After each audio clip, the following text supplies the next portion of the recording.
Sompa TV so no when you go ya wo share kase boy e be twa no Sompa 90.7 Sompa 93.1 Sompa 98.9 sabre wo busa ngomasuem soafo se Ghana de hye nkwada ye ka so obi abenya chocolate ba kono da ben ye chenso de ama wonom Wora kando foria te kasase turumudie umra mrase bejafa akwaje atumu no ya hwe ya ebe mesika bi ebetumi afri nkrofa ma so aba no ebetumi aboyen ne nipa bi nso akire wonom adwen e wo ho ye be kwa tebu amanten wo subrantam ato e mase ye kase College of Education wo ho wo madan so etimi so apepa ye rasen so bo achigu so adane contractors ya wo gina Ghana kwantempo so twetwe nkomo esire wonom ne hyehye ya aban no ene wo mo yese de na di omodo wo nsakeka nyina wono bewie wora kwan se da ya wada ahenti ade betumi ama no homne so ohemu nchemu no aduasa abato komisa ne yen hyeya asrana ye bewe so ato aba wode beba amontene so ebika ho ena no pay me koni kontonkro solo wayini ni ama krancha da zo of mami premier nini kase bono eni wo busa ni nyina dani se ngomahiem soafo no nyamfo se ya wadutwum eno se na narodan kwa kufado 2017 asembia okaye se suku nkoda obi abenya chocolate ba kunso adie no eyade e wo pono so ye bebemu na ebemu dia na kire se eno be magana nkoda bi ehunu se yenso kokko ye nananom tia asuo do bi dua bi eno nam so emiyedi mu emfasoyi na semu ibu sa south emrache bedwani ora Clement Park eno kobusa say dabe na chocolate ni ya ba beche sanse wono na bato mpesu aso nkode ekosuku obi enu wa wodi chocolate ni bi omanyamfo say ya wadu twum say wonam agriculture aso yeso ni cocoa board ave Ministry of Gender de be kwa akwa school feeding ma mefo so emenkwada no obi edi chocolate. Chocolate personnel initiative sought to boost the consumption of local cocoa products. The initiative was to be led by the Ministry of Agriculture through Cocoa Board with support from the Ministry of Gender, Children and Social Protection through the School Feeding Program and the Ministry of Education through the Ghana Education Service. The implementation of the initiative has not started, but the Ministry will continue engagement with all the partners to fast-track the process to implement the initiative. Thank you. Chocolate first. And wache na di oda edom ketua no ano Dr. Kessel atoforsin wo busa se wonum se wo Jessica African Development Bank Ghana sika afre wo pepe aduosia so de ba be di se adwumadie wonte ho hwe. Thank you, Mr. Speaker. Mr. Speaker, is the Minister aware that this House approved a loan facility from the Africa Development Bank and then the component $600 million loan facility from the Africa Development Bank. And then the component of that loan was for the government to purchase free cocoa per student initiative and to support that program. Can the Minister confirm that after the loan has been brought down, the government has decided not to implement this program according to his answer? So, Speaker, this is a serious.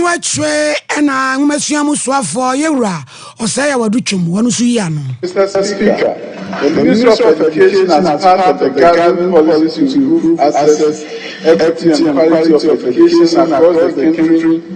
introduced the provision of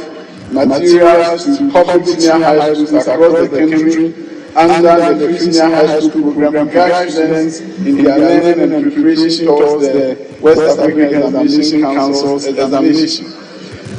The Ministry employed the single source method in procuring the 568,755 past question papers for the senior high school students who wrote the West African Senior School Certificate exams in 2020. the method employed. Yet, Casiabono, so and Chakran and Rashabe Fie, and say, say to Mudio Mra, Bema, what a Bema, no Bawa or Badi, Munya, the Besso Sunti, Waja to my and Mra, ever Quansam and Penin, another Danko Kufado, and a set tampo basis so. Na fe why yaji you enemy Saudi, we a Bema, some poor Banaba could do no Bema to Mua, you saw more such a warrior diamond. Yet that's all, ya, Warak and Ovoriata say, you. I am landing as a cook or Tumudia, any America, a brother say, what people say, and you watch it, how much you know, a bet to me a boy, a wet bank is a cabby, ye page 5 for a document, and also 2024, and also America brother say,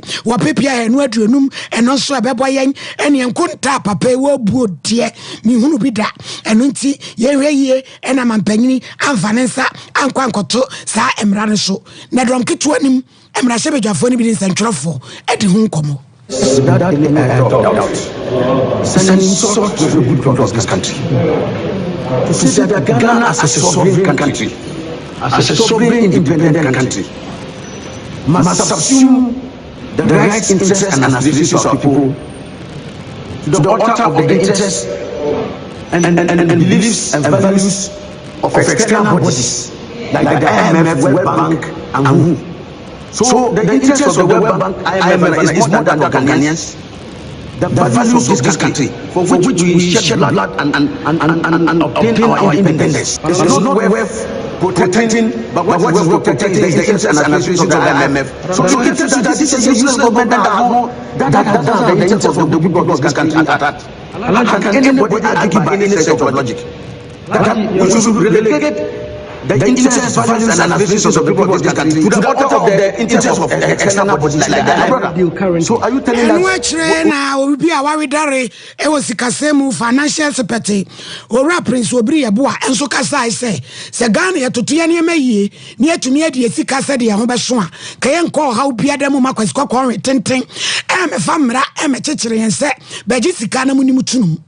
Mpempi no yehia bia ya ka ho asem no ya ye oman a yesi enya fa ahodi ensude bia de adwaman so esresra ade sika na ye de maye so no ade a anase bre sese ye de bebo no manum no enye no ne ye de ye enti ye de maye ne a ye de ba ya no diversion so kopiki auditors general report na wo hwe kwan ye fa so misuse oman ne resources ya enye nwanwa se acha influence se bia ne ko Sompa na de areho ne se ye wo my baby will reasima sa gay and lesbian semi omunyintum omatime buomu mani ye abra the western world make the Europeans and US intiminya influence ma wo mu so and no necessary hwe nyetimi boy bra yi nyetimi boy bra ya aso man betima be sovereign country to say the can nyempempe so wo mu die enam se emwa ye de ama free tete yenhunu so hwe every 3 years na say your budget bia be prepare bia na this is ekopamwa no to also educate the amaye. Now we yera Prince Obri Yabua was subrantama to a table amante emasi akase ngumasuante ti yesuku awo enso wo mo waka papa na wo mu kire mu akopie mu pa e wo mo ho mienu e ade achese adan a esisisi wonom dormitory no nkyɛnse bosu nyina da ni nyina imagufom kofia anan ene ampo yirenchi hodo na mso mesuafo no frɛ aban so wo meboa wonom wo ma setenam ni odi besua de ni nyina ensuo yi atumi asɛ no osuo ni gyina so toy no hwere baako ne mframa ewom no na no de pa asuafo ibi ene sompa twetwenkomo. To see that authority or administration will put the necessary measures in place so that we can all feel comfortable here. So one thing that we are hoping for is that some stakeholders who came to our aid and support us so that they can set the place up on time so that students can continue with their academics. They are both even crowded to the same room, over 20-30 people sleeping there. It's one of us, so we are pleading so that the government will also come into our meeting.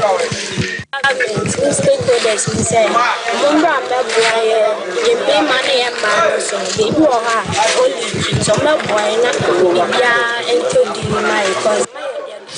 and what train a principal what table College of Education Dr. Samuel Adeb Watson and so I didn't know two mubie saying prem where you own mo frane de oma kogu baby dear and so we yam watitude woman na yim and unti yameboa woman afe woman can so akwa kodum se ben and can ya betumi aba na watumi so asiade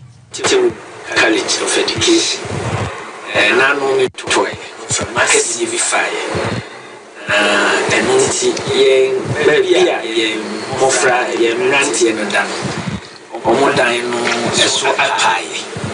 and we so kitchen baby ye dey aduane go na ye dey no aduane ma ye man so so dan so ekopai na asem ha dwe ya asefo because ya na so da ye say ebeba sisa ti amunu ha no emida no ye pe classroom baby kama classroom be ho ye kama edi ye mani nyina kogu ho sebe ya omu na nsu mu ni ade na ewrade adum ade chi kwesi ada no enso so ye wo edan bungalows bi wo ho no ma ye duty bungalows se vice principal ni bungalow and some other duty posts as ye kasai no Uguswa utie na wo share Sompa TV so anopa no sia bremu kasiabo onmonyamfo asenso boache ye bantema emra shebedwani ya yabo ni din so me osoafo akwantempon ehun sam so de nani kiremu obi chebilam te interchange a wo ye ho adwuma no ne bra no sentwefo twetwe nkomo no se emfa woni sikache mu a ho kira ba wiase nyinada ama wo pem wa frequency kokwa ma so a akoye bibia wo na ban na yire kokko sese dwumadie yi obetim di akwa wie ye ma de hye wo mpepre no so wom komu so wom o se enam se psika ye gi akoye chinchira twintwanti ama contractors dodo no a wom adwuma no asisen ho nanso aban no guso ane wom kasa wom de na koye 80-90% 100% no wom awie no se be no obetumi aba site no atumi aba be wie wom adwuma no kra o se interchange baby wom wo no ye wom nchemu no aduo wotwe wo rekwan wie be September na wo wie dwumadie no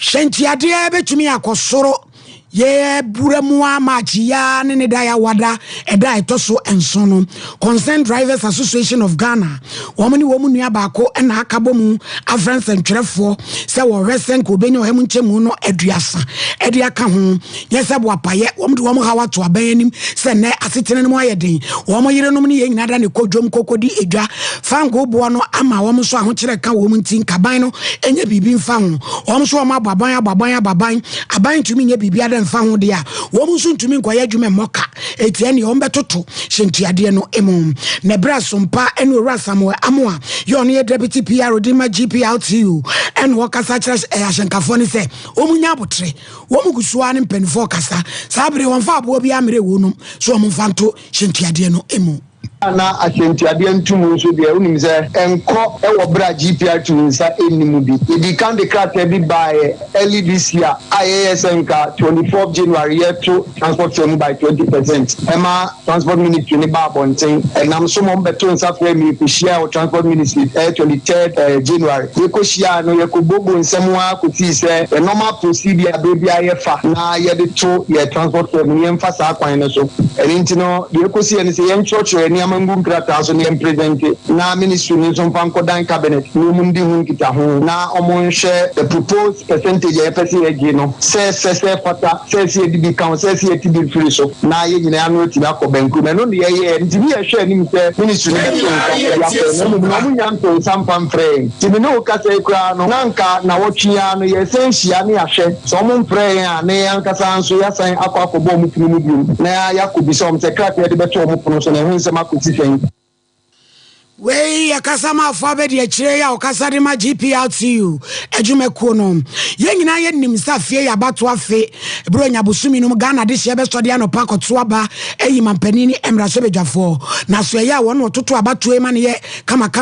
enso ekire se asra na karanda ya wodi bedi dwuma no wodi beba montreso na afei ware baabi ase ne ewu himu frank ade amamanyoku a baabi a uti beda te wo bedi kan beto so mienu ana beto so miensa emra sebedwa for said the Beshe wonum, Nina, what is Anshe Yanum, Eddie Baby Guaquem, September, Bosumi de Tosso, and Crown, Eco Pimini do Ensia, and so emum. Also, when I and Shaya, Bato Commissanom, Eddie Eguaquemu, a fenso, was signed Ebe, Mabu Sumini de Tosso, and Son Copim the Duno son, Akasa identity, Ed Achretri, said the Befaso, a Baba to Abanum, April Sumini de Dikan Copim Mebusumi, Nede Tosso, a Duno Ensia, and also, o Memunina, why ya o card the Ira, Quaya Befaso, Abaquaqua Fro, why she say, July Bosumini de Tosso, a Dunum Copim the Duno and nine so, and no, and so Baquaco Recratemu, Sawunso Outro Udin Wumua, and your friend is a voter exhibition. Nina Diane Shaya,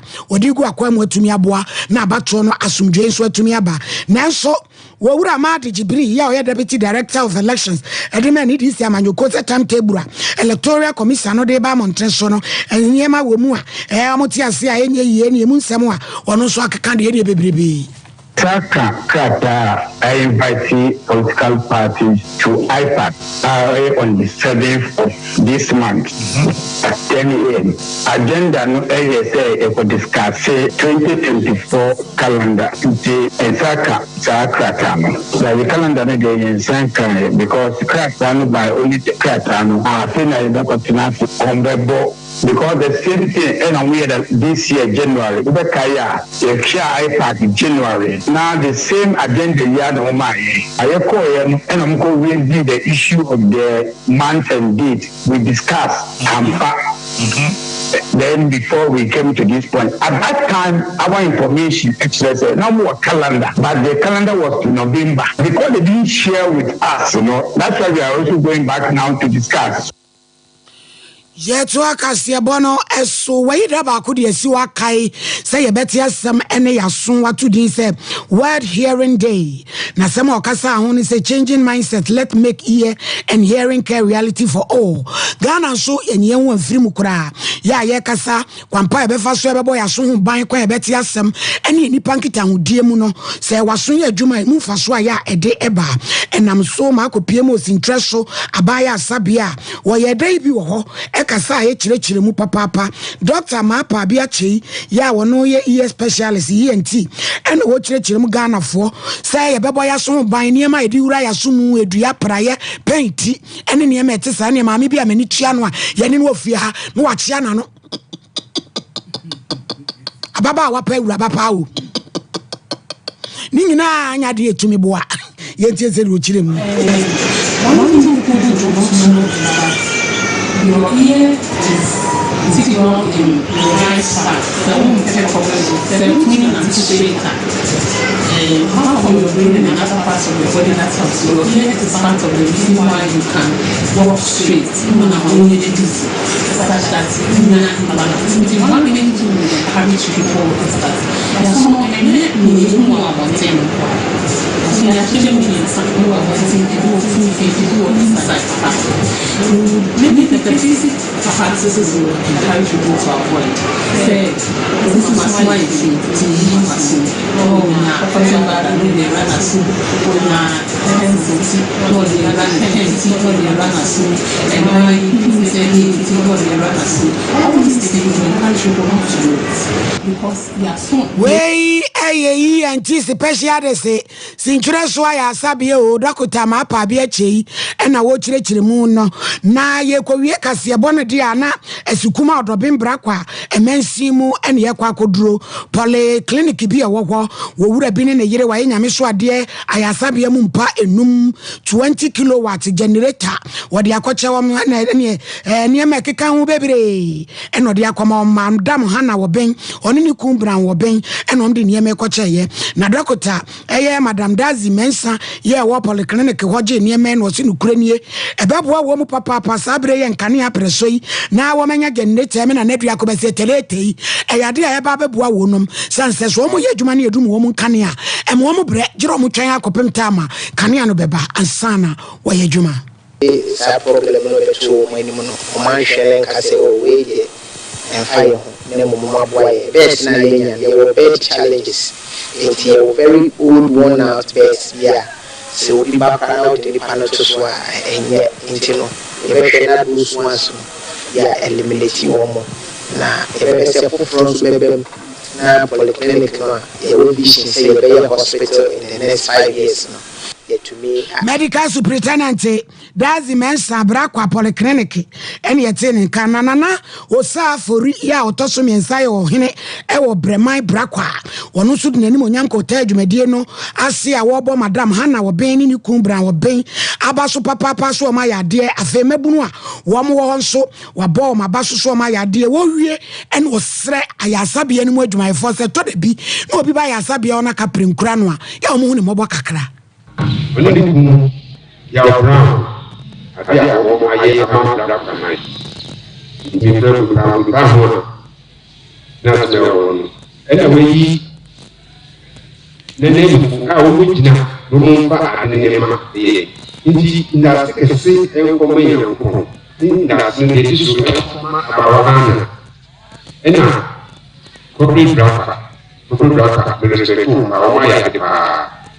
Na abawahana no Kasiano wasi 21st clinic ya sciatica expert 15 branches across Ghana and grind drum market ya wo Kumasi area overseas ya be Alpha Radio oboase cancel court techiman sunwan and afen kransan so ya bo adwuma o maimu ba bia to asintin twetwon anopa ni padua no bibi nkoyi a ko na kwaje wa ya hye mizo 5G eno ne de ye niema wo topon wo ja wade wo ye bi wase amani munyam no basoro Dr. Silas wo premier wo na mu hia no a bomode so bejo de 0246270221 asante ebo Benedict esemu for penny one osone kaseboy so kroje echechere so amesese bi kukurasi ni ba mesiketia mesoma begu no ho asew amama sesa na hwan ene tena fidie na chie waba so no kukua Veronica Jandro Kevin so bo adwuma MCR ho wo hene ni ama krancha dozo of mami premier ni me sorry amoman ya edubuache wabema wiase nyina achi 21st clinic sciatica expert sciatica no